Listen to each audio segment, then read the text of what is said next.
Assalomu alaykum, qadrli yurtdoshlar. Bugun sizlar bilan yana sog'lik, salomatlikda ko'rishib turganimizdan g'oyat xursandmiz. Yangi setkalarimiz keldi.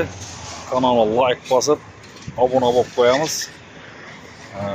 Bunu ko'rib turganlar 5 ta setka. Bular bo'yi 1 metr, uzunligi 10 metr bo'ladi bir rulonda.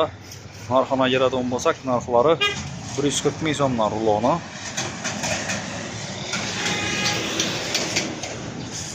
Bu yoqda Rabisa setkalarimiz. Rabisa setkalar o'zi mayda ko'zlari o'zi tamom bo'ldi. Xudo xolasa 1-2 kunga keladi. Kanal nomidan kelib xarid etib turganlar uchun katta rahmat. Boshqa nelar bo'ladigan bo'lsa, savollar bo'ladigan bo'lsa kommentariya yozib qoldiringlar. Keyingi videolarda görüşünce sağ olun, selamet olun. Like basıp qo'yamiz. Yangiliklar bo'lsa bizlere motivatsiya bo'ladi, chiqaraveramiz. Salomat bo'linglar.